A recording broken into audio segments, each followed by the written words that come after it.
lá thu nhẹ rơi rơi, nắng thu vàng phai phai, ai về âm thầm nẻo cũ bâng khuâng tình xưa.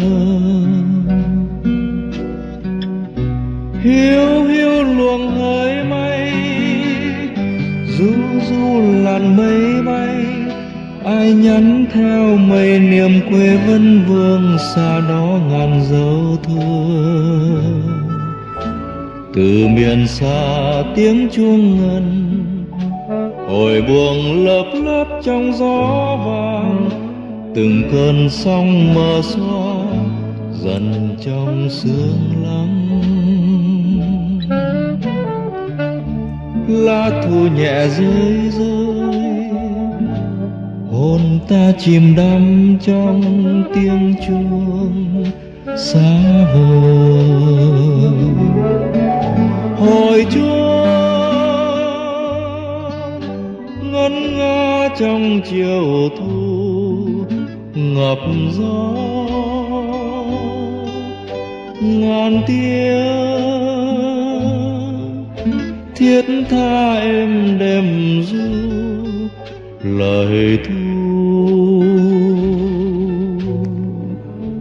Ai xót ly hương mấy thu vàng úa, nhạc say mùa sương máu, tóc xanh bờ phờ bù rối, mấy giây tơ huyền ngụt khói, dạn dây đời mới ngọt ngào đường tơ. Hồi chuông âm vang khơi nguồn mơ ngày tháng, đường cũ vang vang gót chân reo mừng, hoa vàng phơi phới thu tràn, sóng xuân từng bừng.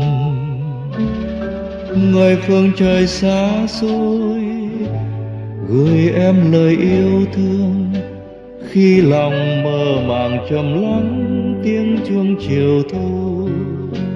Ngày nào khi chiến tranh xong, hồi chuông vui réo muôn tiếng đồng,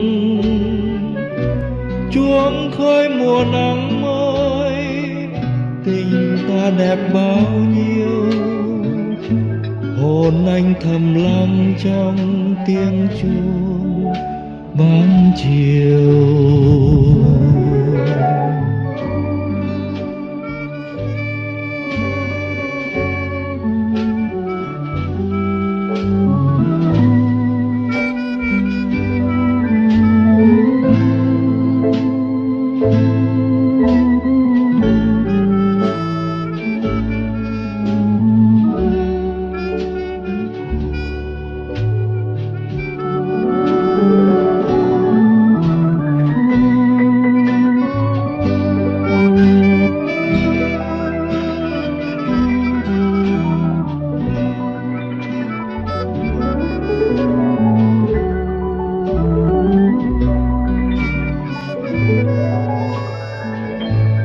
Hồi chuông âm vang khơi nguồn mơ ngày tháng, đường cũ vang vang gót chân reo mừng, hoa vàng phơi phới thu tràn, sóng xuân từng bừng. Người phương trời xa xôi gửi em lời yêu thương, khi lòng mơ màng trầm lắng tiếng chuông chiều thu.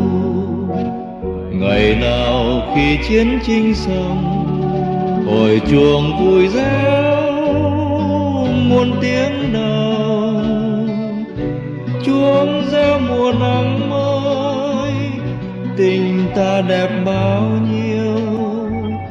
Hồn anh thầm lắng trong tiếng chuông ban chiều.